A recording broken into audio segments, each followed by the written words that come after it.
गांधी जी ने कहा टूट के आ गए, तो उन्हें बाहर आके वंदे मातरम कहा था उनको, फिर अंदर के 8 जेलों में रहे, डिफरेंट जेलों में, 4 आज हिंदुस्तान में, 4 पाकिस्तान में। तो ये भावना जो है वंदे मातरम एक राष्ट्रीय गीत है, ये आज कोई नया तो है नहीं।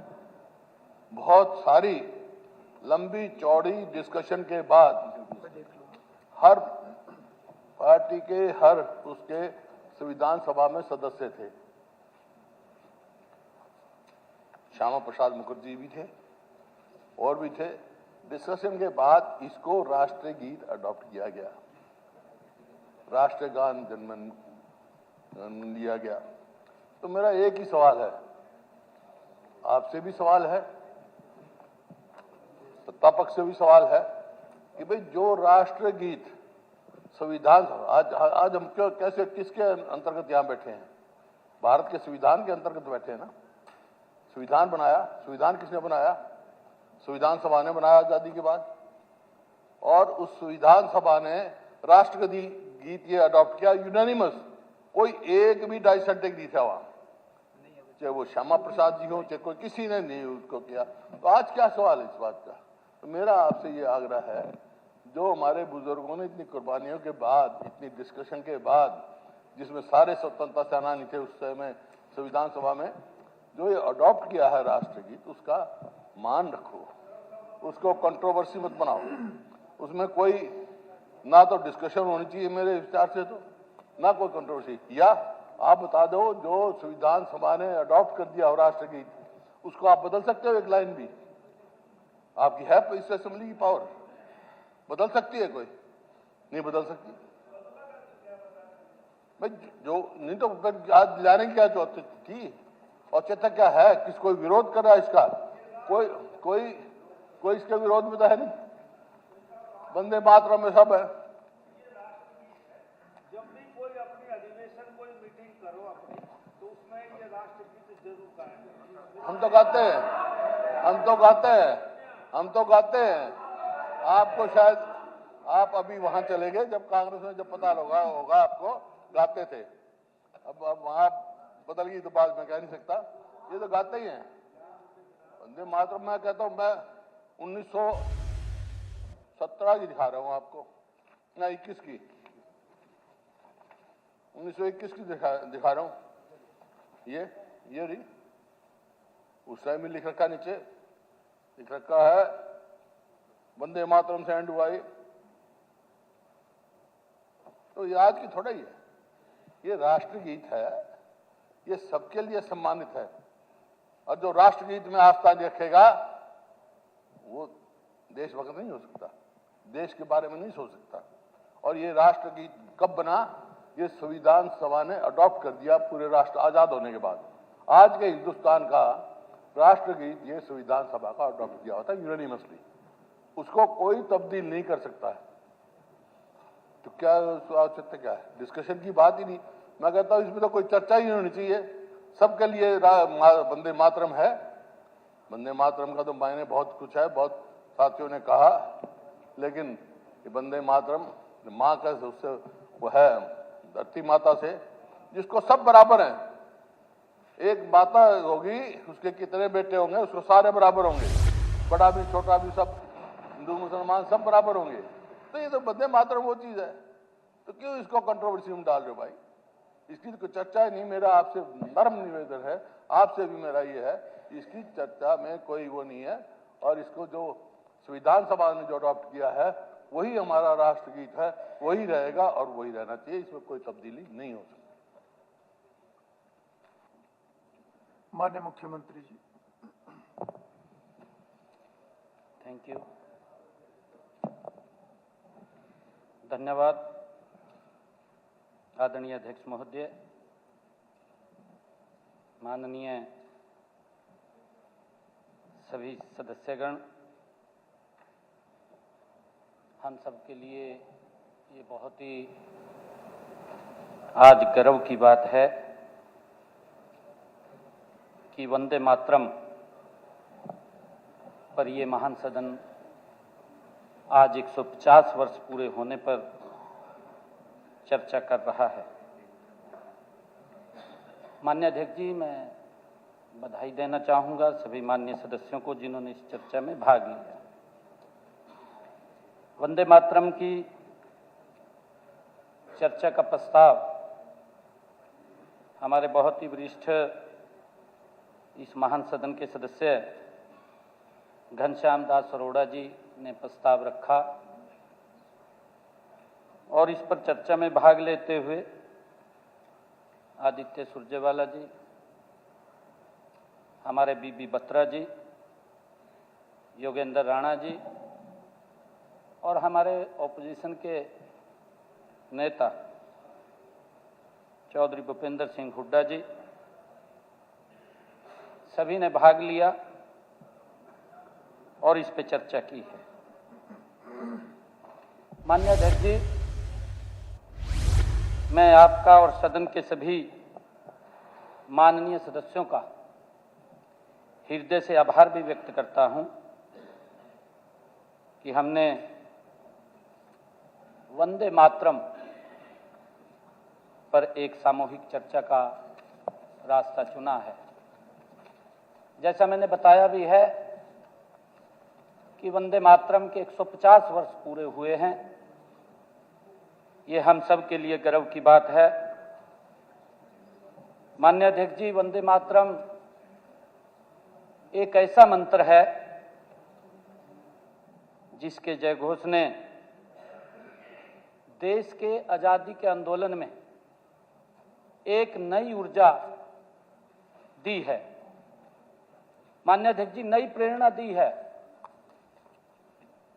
त्याग और तप का एक नया मार्ग वंदे मातरम ने हमें दिखाया है। माननीय अध्यक्ष जी, इस सदन में आज वंदे मातरम को याद करना हम सब के लिए ये सौभाग्य की बात है। यह चर्चा सदन की प्रतिबद्धता को प्रकट करती है, साथ ही आने वाली पीढ़ियों के लिए आजादी के उस भाव को जगाने का ये काम भी करती है। आदरणीय अध्यक्ष जी, हमारे लिए यह भी गर्व की बात है कि हम वंदे मातरम के 150 वर्ष के हम सब साक्षी भी बन रहे हैं। माननीय अध्यक्ष जी, आज इस महान सदन में वंदे मातरम के 150 वर्ष के ऐतिहासिक अवसर पर चर्चा करते हुए मैं स्वयं को गौरवान्वित महसूस कर रहा हूं। यह केवल एक चर्चा नहीं है, यह हमारे राष्ट्र की आत्मा है। माननीय अध्यक्ष जी, हमारी सांस्कृतिक चेतना है और हमारी स्वतंत्रता की तपस्वी यात्रा का ये स्मरण है। हमारे सदस्यों ने इसके ऊपर चर्चा में भाग लेते हुए अपने तरीके से इसके अंदर बात को रखा है। माननीय अध्यक्ष जी, जिस मंत्र ने भारत की गुलामी की जंजीरों को तोड़ने का साहस दिया है, जिस जयघोष ने करोड़ों भारतीयों के हृदय में बलिदान, त्याग और तपस्या की अग्नि प्रज्वलित की है, माननीय अध्यक्ष जी, उस वंदे मातरम का पूर्ण स्मरण इस विधानसभा में करना हम सब के लिए, पूरे महान सदन के लिए ये सौभाग्य की बात है।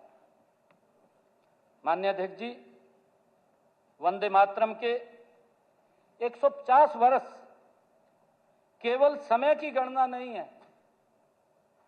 ये आज हम क्यों चर्चा कर रहे हैं, ये समय की गणना नहीं है माननीय अध्यक्ष जी, बल्कि यह राष्ट्र के पुनर्जागरण, उसके संघर्ष की और उसके स्वाभिमान की 150 वर्ष लंबी ये यात्रा है, गाथा है। माननीय अध्यक्ष जी, आज हम ऐसे कालखंड में खड़े हैं जब राष्ट्र अपने इतिहास के कई गौरवशाली अध्यायों के साथ एक साथ स्मरण कर रहा है। ये वंदे मातरम 150 वर्ष हम उसको लेकर के चर्चा कर रहे हैं। माननीय अध्यक्ष जी, हमें हाल में ही अभी कुछ सुझाव भी दिए गए, परंतु हमने अभी हाल में ही अपने संविधान के 75 वर्ष गौरवपूर्ण पूरे किए हैं। हमने अपने संविधान के 75 वर्ष पूरे देश ने मनाया है, मना रहे हैं। माननीय अध्यक्ष जी, इसी प्रकार सरदार वल्लभ भाई पटेल जिनकी 150वीं जयंती है, पूरा देश गर्व के साथ मना रहा है, उसको स्मरण कर रहा है। माननीय अध्यक्ष जी, भगवान बिरसा मुंडा जिन्होंने इस देश को दिया है, ऐसे महान व्यक्तित्वों की जयंती आज हम उसको स्मरण कर रहे हैं, याद कर रहे हैं। बिरसा मुंडा जी की भी 150वीं जयंती हम सब मना रहे हैं।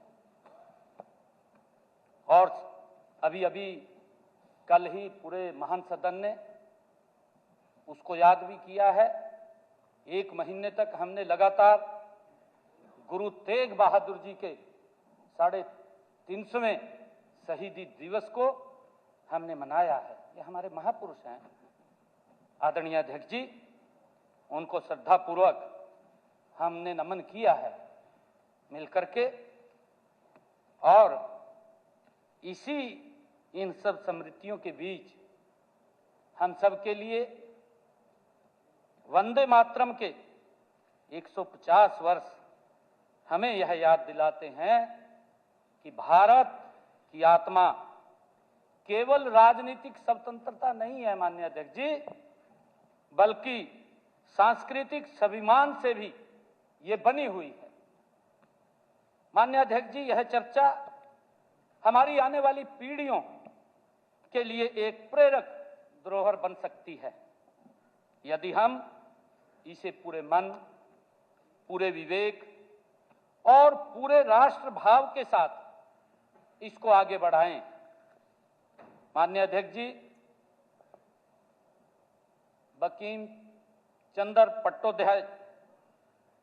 चट्टोपाध्याय जी द्वारा रचित वंदे मातरम गीत 7 नवंबर 1857 को ये सार्वजनिक हुआ।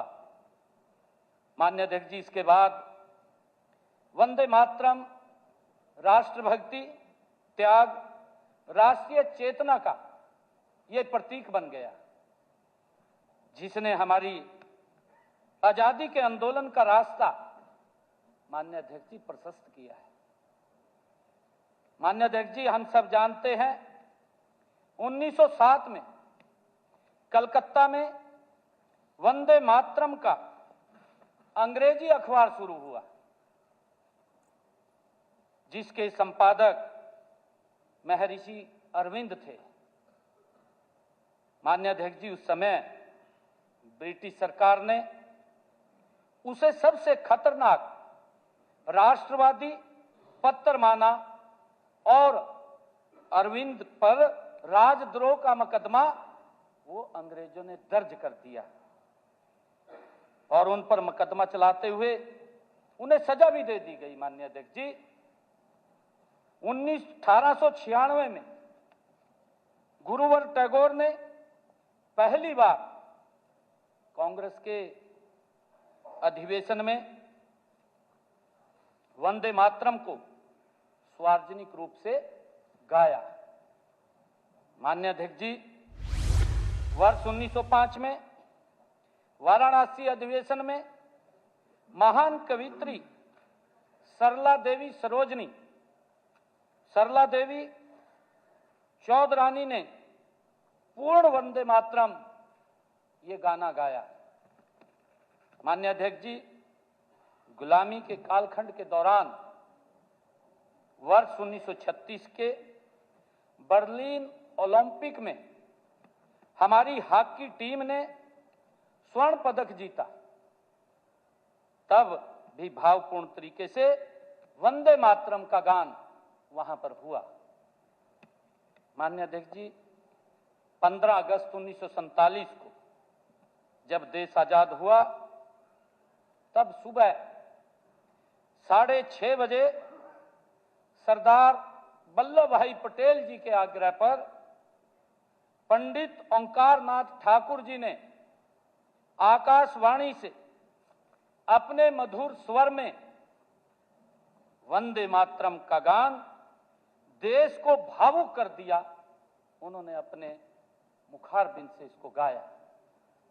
माननीय अध्यक्ष जी, 24 जनवरी 1950 को संविधान सभा की अंतिम बैठक में वंदे मातरम को राष्ट्रगान के बराबर सम्मान देते हुए राष्ट्रीय गीत घोषित किया गया। माननीय अध्यक्ष जी, हम सब जानते हैं कि वंदे मातरम की यात्रा जितनी गौरवपूर्ण है उतनी ही संघर्षपूर्ण भी रही है। माननीय अध्यक्ष जी, जब वंदे मातरम के 50 वर्ष पूरे हुए, तब भारत गुलामी की बेड़ियों में जकड़ा हुआ था। अभी हमारे कुछ जो चर्चा में भाग ले रहे थे हमारे माननीय सदस्य, उन्होंने इस बात को लेकर के कहा कि सर्वसम्मत किया जाए, इसके ऊपर चर्चा की क्या आवश्यकता है। माननीय अध्यक्ष जी, जब वंदे मातरम के 50 वर्ष पूरे हो रहे थे, तब भारत गुलामी की बेड़ियों में जकड़ा हुआ था। हमें समय नहीं मिला मनाने का, जिस वंदे मातरम के एक बोल से लाखों युवा खड़े हो जाते थे। ऐसा प्रेरणादायी गीत माननीय अध्यक्ष जी, जब वंदे भारत के 100 वर्ष पूरे हो रहे थे, उस समय देश में इमरजेंसी लगी हुई थी, नहीं मना पाए हम। माननीय अध्यक्ष जी, इतिहास का यह दुर्भाग्य संयोग है कि जिस मंत्र ने देश की स्वतंत्रता के लिए ऊर्जा दी है, माननीय अध्यक्ष जी, उसी के 100 वर्ष पूरे होने पर देश ने लोकतांत्रिक मूल्यों के हनन का एक काला अध्याय भी देखा है। माननीय अध्यक्ष जी, अभी कुछ कहा भी गया है, मैं उसको ऊपर भी कहना चाहता हूं। कहा गया है, अध्यक्ष महोदय, यह उल्लेखनीय है कि वर्ष 2015 में कि इसको निकाल दिया जाए, इमरजेंसी के पीरियड को, इसकी क्या आवश्यकता है, हमें बताना पड़ता है। माननीय अध्यक्ष जी, जब इसको ऊपर चर्चा करते हैं, मैंने कहा है कि वंदे मातरम ये भारत की आत्मा है, जिसके कारण आज हम यहां बैठे हैं। आजादी की बेड़ियों को काटने का काम इस वंदे मातरम ने किया है। हमारे लाखों युवाओं ने फांसी का फंदा चूमा है, और यह कहा गया कि इसको चर्चा में नहीं करना चाहिए था। परंतु माननीय अध्यक्ष जी, यह उल्लेखनीय है कि 2015 में हरियाणा सरकार ने इमरजेंसी में पीड़ित लोकतंत्र सेनानियों को सम्मान पेंशन दी, तो उस स्कीम का नाम शुभ्र ज्योत्सना रखा गया। यह शब्द ये वंदे मातरम से ही तो आया है। माननीय अध्यक्ष जी, ये कहीं और से नहीं आया, ये वंदे मातरम से आया, शुभ्र ज्योत्सना। माननीय अध्यक्ष जी, लेकिन जब वंदे मातरम के 150 वर्ष पूरे हो रहे हैं, यह अवसर उस गौरव को पुनः स्थापित करने का है, उस चेतना को फिर से जागृत करने का है, और उस संकल्प को दोहराने का है कि भारत कभी भी अपने मूल्यों से समझौता नहीं करेगा। माननीय अध्यक्ष जी, वंदे मातरम ने 1947 में भारत को स्वतंत्रता दिलाने में भावनात्मक नेतृत्व प्रदान किया है। माननीय अध्यक्ष जी, स्वतंत्रता संग्राम की आत्मा इन जय घोषों में बसती थी। माननीय अध्यक्ष जी, आज जब मैं हरियाणा विधानसभा में इस विषय पर बोल रहा हूं तो यहां कोई पक्ष और प्रतिपक्ष नहीं है। माननीय अध्यक्ष जी, हम सब इस सदन में उस कर्ज को स्वीकार करने के लिए इकट्ठे हुए हैं जो वंदे मातरम ने हम पर चढ़ाया है। माननीय अध्यक्ष जी, यदि वंदे मातरम की भावना न होती तो आज हम जनप्रतिनिधि के रूप में इस सदन में बैठे न होते। माननीय अध्यक्ष जी, उत्तर से दक्षिण, पूर्व से पश्चिम, पूरा देश एक स्वर में वंदे मातरम बोलते हुए आगे बढ़ा और उसी एकता ने भारत को आजादी दिलाई है। माननीय अध्यक्ष जी, आज फिर अवसर है कि हम उसी भावना को लेकर देश को आत्मनिर्भर बनाने का, वर्ष 2047 तक विकसित बनाने का हमें संकल्प लेने की आवश्यकता है। माननीय अध्यक्ष जी, वंदे मातरम की रचना 1875 में बंकिम चंद्र चट्टोपाध्याय जी ने ऐसे समय में की जब 1857 के स्वतंत्रता संग्राम के बाद अंग्रेजी हुकूमत बौखलाई हुई थी। माननीय अध्यक्ष जी, देश पर तरह तरह के अत्याचार हो रहे थे। भारतीयों को मानसिक और सांस्कृतिक रूप से कमजोर करने के प्रयास घर घर तक पहुंचाने के षड्यंत्र रच रहे थे। ऐसे समय में बंकिम दास जी ने वंदे मातरम की रचना कर अंग्रेजी सत्ता को सीधी चुनौती देने का काम किया। माननीय अध्यक्ष जी, यह केवल एक गीत नहीं था, यह एक सांस्कृतिक प्रतिकार था, एक वैचारिक क्रांति थी। माननीय अध्यक्ष जी, आनंद मठ के माध्यम से इस गीत ने स्वतंत्रता आंदोलन का स्वरूप ग्रहण कर लिया था। माननीय अध्यक्ष जी, वंदे मातरम ने उस विचार को पुनर्जीवित किया जो हजारों वर्षों से भारत की रग रग में प्रवाहित था। माननीय अध्यक्ष जी, कहा भी है, माता भूमि पुत्रो है पृथ्वी का वेदकालीन भाव प्रभु श्री राम का जननी जन्म भूमिश्च स्वर्गा दीपा गरयसी का संदेश, इन सब का आधुनिक रूप वंदे मातरम में दिखाई देता है। माननीय अध्यक्ष जी, यह केवल राजनीतिक स्वतंत्रता का मंत्र नहीं था, यह मातृभूमि को बंधनों से मुक्त करने का एक पवित्र यज्ञ था। यह भारत माता के सम्मान, उसकी अस्मिता, उसकी गरिमा की रक्षा का, माननीय अध्यक्ष जी, एक संकल्प था। जब वंदे मातरम स्वतंत्रता आंदोलन का स्वर बना, माननीय अध्यक्ष जी, अंग्रेजी सत्ता हिल गई। बंगाल के समय जब बंगाल का विभाजन हुआ, बंगाल के विभाजन के समय वंदे मातरम एक चट्टान की तरह खड़ा रहा। माननीय अध्यक्ष जी, अंग्रेजों की फूट डालो और राज करो की नीति के विरुद्ध वंदे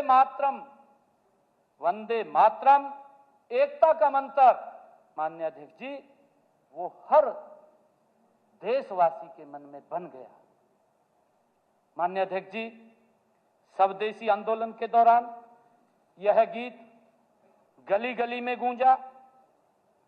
स्वतंत्रता संग्राम में देश की महिलाओं ने जिस अद्भुत साहस का परिचय दिया, वह इस मंत्र की शक्ति को और अधिक उजागर करता है। माननीय अध्यक्ष जी, 22 साल में वंदे मातरम गाने पर सबसे अधिक अत्याचार हुए। वहां की माताएं, बहनें और बच्चे प्रतिबंध के विरोध में सड़कों पर उतर आए। माननीय अध्यक्ष जी, उसी धरती पर वीरांगना सरोजिनी घोष ने यह संकल्प लिया कि जब तक वंदे मातरम पर लगाया गया प्रतिबंध नहीं हटेगा, वह अपनी चूड़ियां धारण नहीं करेंगे। ये संकल्प सरोजिनी घोष ने लिया। माननीय अध्यक्ष जी, उस समय जो चूड़ियां उतारना किसी महिला के लिए एक अत्यंत बड़ा त्याग माना जाता था। माननीय अध्यक्ष जी, लेकिन वंदे मातरम के स्वाभिमान के आगे यह त्याग भी छोटा पड़ गया। कितनी बड़ी वंदे मातरम को लेकर के हमारे देश के महानायकों ने बड़ी कुर्बानियां दी हैं। माननीय अध्यक्ष जी, केवल महिलाएं ही नहीं, देश के नन्हे बालक भी पीछे नहीं रहे। छोटी छोटी उम्र के बच्चों को अंग्रेजों द्वारा कोड़े मारे गए, जेलों में डाला गया, लेकिन उनके होठों से वंदे मातरम स्वर नहीं रुका। माननीय अध्यक्ष जी, बंगाल की गलियों में प्रभात फेरियां निकाली गई और बच्चे गाते थे कि यदि मां के लिए वंदे मातरम कहते हुए जीवन भी चला जाए तो वह जीवन धन्य है। ये बच्चे इस प्रकार के गली गली के अंदर जय घोष लगाते थे और यह बच्चों की आवाज थी, लेकिन उस आवाज ने पूरे देश को साहस दिया। माननीय अध्यक्ष जी, 1905 में हरितपुर के गांव में और 1906 में नागपुर के नील सिटी हाई स्कूल में बच्चों पर हुए अत्याचार इस बात के साक्षी हैं कि अंग्रेजी सत्ता इस मंत्र से कितनी भयभीत थी। माननीय अध्यक्ष जी, देश के जांबाज सपूतों ने भी इसी मंत्र को अपने जीवन की अंतिम पुकार बनाया। माननीय अध्यक्ष जी, हम सब जानते हैं कि हमारे क्रांतिकारी वीर खुदीराम बोस, मदनलाल ढींगड़ा, राम प्रसाद बिस्मिल, अशफाक उल्ला खां, रोशन सिंह, राजेंद्र नाथ लाहिड़ी जैसे वीरों ने फांसी के फंदे को चूमते हुए वंदे मातरम का जय घोष किया। माननीय अध्यक्ष जी, अलग अलग जेलें थी, अलग अलग भाषाएं थी, लेकिन एक भारत श्रेष्ठ भारत का मंत्र एक ही था, वंदे मातरम। एक ही मंत्र था। माननीय अध्यक्ष जी, हम सब जानते हैं चटगांव की स्वराज क्रांति के नायक और मास्टर सूर्य सेन, जिन्होंने फांसी से पहले अपने साथियों को जो संदेश दिया, उसमें भी केवल एक ही शब्द गूंजता था, वंदे मातरम। माननीय अध्यक्ष जी, यही इस मंत्र की शक्ति है जिसने पूरे राष्ट्र को एक सूत्र में बांधकर स्वतंत्रता की ओर अग्रसर किया है। माननीय अध्यक्ष जी, अंग्रेजों को इतना भय हुआ कि उन्होंने वंदे मातरम गाने, छापने और यहां तक कि बोलने पर भी प्रतिबंध लगा दिया। माननीय अध्यक्ष जी, लेकिन यह प्रतिबंध इस मंत्र की शक्ति को रोक नहीं पाया। माननीय अध्यक्ष जी, महिलाओं, बच्चों, युवाओं ने कोड़े खाए, जेल गए, फांसी के फंदों को चूमा, लेकिन उनके होठों पर अंतिम शब्द वंदे मातरम ही रहा। माननीय अध्यक्ष जी, इस संदर्भ में हरियाणा की धरती भी किसी से पीछे नहीं रही है। उसका जिक्र भी हुआ है। 1857 में प्रथम स्वतंत्रता संग्राम की शुरुआत भी हरियाणा की धरा से हुई थी। 1857 के प्रथम स्वतंत्रता संग्राम में हरियाणा के वीर सपूतों ने जो भूमिका निभाई वह स्वर्ण अक्षरों में लिखी हुई है। माननीय अध्यक्ष जी, मुझे यह बताते हुए हर्ष हो रहा है कि उनकी याद में हमने अंबाला में लगभग 600 करोड़ रुपए की लागत से आजादी की पहली लड़ाई का शहीद स्मारक बनाया जा रहा है। यह लगभग बनकर के तैयार हो गया है। माननीय अध्यक्ष जी, जल्द ही देश के यशस्वी प्रधानमंत्री आदरणीय नरेंद्र मोदी जी द्वारा इसे देश व प्रदेश की जनता को समर्पित किया जाएगा। माननीय अध्यक्ष जी, हम सब जानते हैं हरियाणा प्रदेश के जज्जर, रोहतक, हिसार और अंबाला के किसानों और सैनिकों ने अंग्रेजी हुकूमत को चुनौती दी। बाद में लाला लाजपत राय जैसे महान क्रांतिकारी, जिनका जन्म हरियाणा की धरती पर हुआ, उन्होंने वंदे मातरम की भावना को अपने जीवन का लक्ष्य बना लिया। माननीय अध्यक्ष जी, आर्य समाज का आंदोलन हरियाणा में राष्ट्रीय चेतना को प्रखर किया और स्वदेशी स्वाभिमान तथा राष्ट्रभक्ति की भावना को जन जन तक पहुंचाया। माननीय अध्यक्ष जी, मुझे गर्व है कि हरियाणा की मिट्टी केवल अन्न ही नहीं बल्कि वीरता भी पैदा करती है। ये हम सब के लिए बड़े गर्व की बात है। माननीय अध्यक्ष जी, यही कारण है कि आज भी जब राष्ट्र पर संकट आता है तो हरियाणा का जवान सबसे आगे दिखाई देता है। यही उसी वंदे मातरम की भावना का आधुनिक स्वरूप है। माननीय अध्यक्ष जी, चाहे सीमा पर खड़ा सैनिक हो या खेत में अन्न उगाता किसान हो, दोनों के भीतर वही राष्ट्रभक्ति का भाव प्रभावित होता है। माननीय अध्यक्ष जी, आज इस सदन में वंदे मातरम की उस भावना को स्मरण करना अत्यंत आवश्यक है, जिसे स्वयं राष्ट्रपिता महात्मा गांधी जी ने शब्द दिए थे। दक्षिणी अफ्रीका से प्रकाशित साप्ताहिक पत्रिका इंडियन ओपिनियन में 2 दिसंबर 1905 को गांधी जी ने लिखा था कि बंकिम चंद्र चट्टोपाध्याय द्वारा रचित वंदे मातरम पूरे बंगाल में स्वदेशी आंदोलन की आत्मा बन चुका है। ये महात्मा गांधी जी ने लिखा था।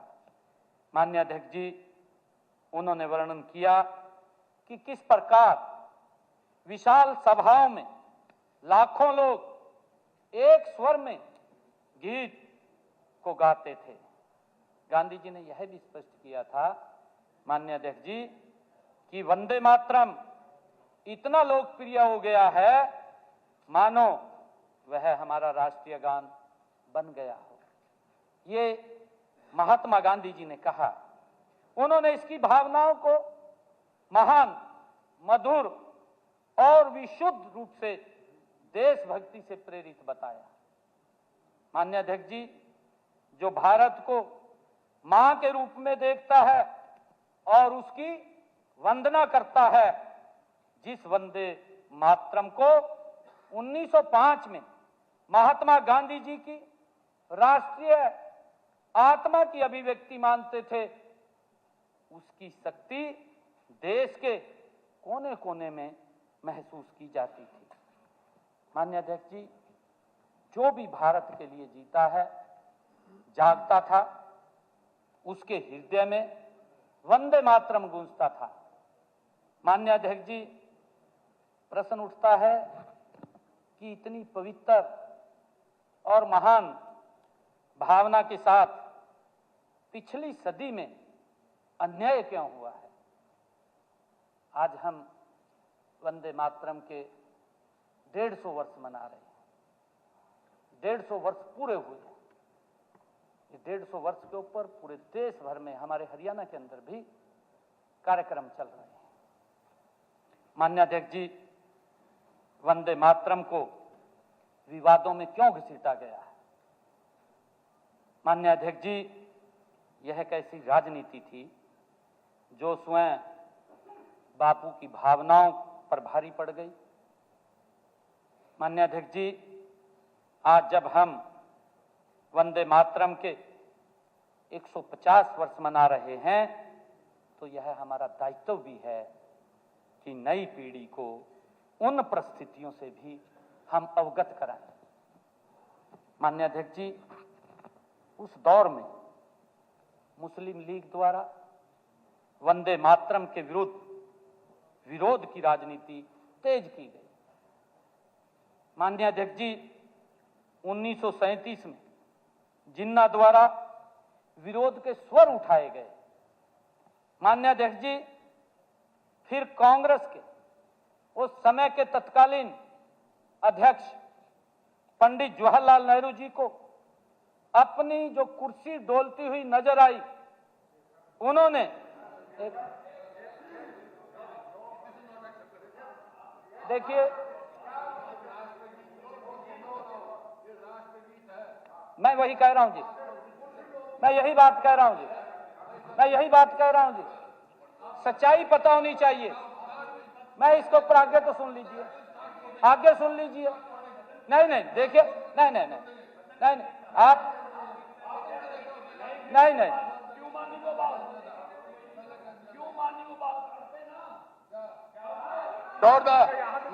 मैं तेरा पता, आपका पता, इनका पता, ये क्या है?